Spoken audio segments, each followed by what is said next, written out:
Assalamualaikum warahmatullahi wabarakatuh. Bersama saya, Sarah Lutfia Ahmad dari Universitas Pendidikan Indonesia, Fakultas Pendidikan Bahasa dan Sastra, Program Studi Pendidikan Bahasa Arab. Dan saat ini saya sedang mengenyam pendidikan di semester 4. Halo kakak-kakak panitia Google Student Ambassador, rekan-rekan Google, serta teman-teman sekalian. Saya akan membuat video interview sebagai syarat pendaftaran GSA tahun 2026. Doakan semoga lulus ya, dan semoga apa yang aku sampaikan bisa jadi manfaat buat teman-teman semua. Langsung saja kita mulai ke pertanyaan yang pertama. Apa yang paling kamu sukai dari inovasi teknologi atau budaya perusahaan Google? Mengapa menjadi Google Student Ambassador adalah cara terbaik bagimu untuk menyalurkan antusiasme itu di kampus? Aku jawab, yang pertama, yang paling aku suka dari inovasi teknologi dan budaya perusahaan Google itu ketika cara mereka membuat teknologi data yang terasa manusiawi. Maksudnya gimana sih? Maksudnya teknologinya canggih banget nih, tapi tetap gampang dipakai dan relevan sama kehidupan sehari-hari. Menurutku ya, Google tuh bukan cuma bikin produk, tapi bikin ekosistem yang ngebantu orang buat berkembang.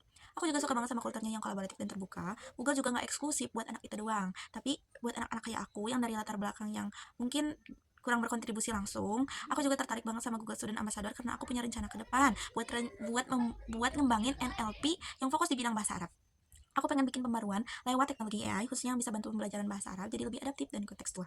Kebetulan juga semester ini aku lagi ambil mata kuliah literasi AI yang mana dari situ aku makin sadar kalau AI itu bukan cuma buat coding apalagi buat data-data gitu, tapi juga bisa jadi alat revolusi di bidang bahasa dan pendidikan.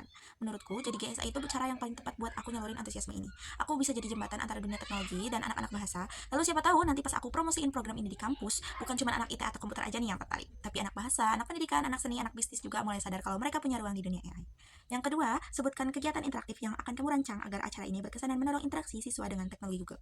Karena aku orangnya santai dan kurang tertarik dengan hal-hal yang terlalu serius ya, aku juga pengen bikin konsepnya yang santai juga nih. Ada kopi, ada snack dan lain sebagainya, tapi inti acaranya itu adalah eksperimen langsung.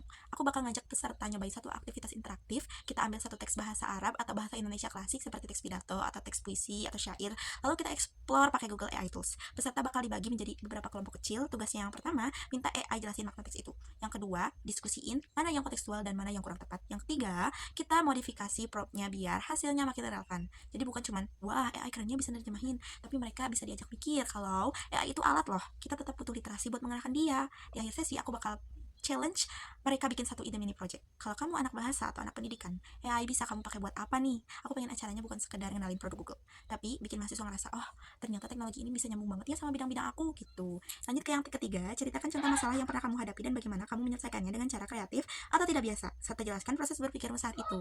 Nah, jadi waktu itu nih ya, aku pernah ngerasa stuck banget pas ngerjain tugas analisis teks bahasa Arab klasik dan itu emang benar-benar susah banget guys. Metode yang sama teman-teman aku gunain dengan cara terjemahan literal, cari makna leksikal, dan selesai. Tapi aku ngerasa kok kayak datar banget gitu ya. Akhirnya aku cobain pendekatan yang berbeda. Aku nggak cuma baca teksnya, tapi aku breakdown struktur retorikanya, tone emosionalnya juga, bahkan konteks sosial saat teks itu muncul. Aku bikin semacam peta emosi gitulah dari isi khutbah itu tuh.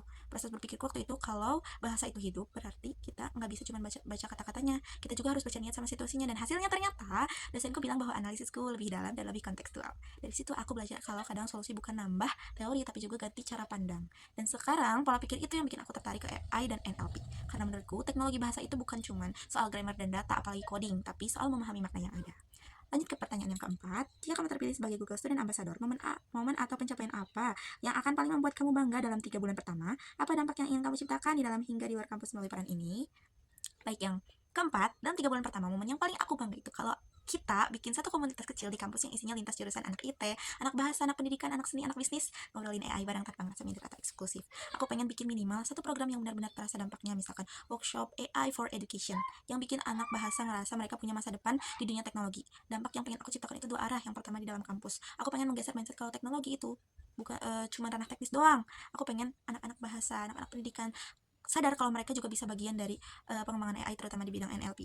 Lalu yang kedua, di luar kampus, aku pengen mulai ngebangun awareness bahwa bahasa Arab juga bisa loh masuk ke dalam inovasi AI modern. Jangan sampai pengembangan teknologi bahasa cuma fokus di bahasa global tertentu aja seperti bahasa Inggris, bahasa internasional yang emang terkenal lah gitu. Buatku, jadi GSA bukan cuman sebagai judul atau apa ya, title gitu, tapi jadi jembatan juga gitu buat mereka. Dan aku juga ngerasa bahwa latar belakangku di bidang pendidikan bahasa Arab justru jadi keunikan tersendiri loh, bukan jadi kekurangan. Dan jujur aja aku excited banget sama kemungkinan-kemungkinan itu. Mungkin sekian dari aku. Terima kasih. Wassalamualaikum warahmatullahi wabarakatuh.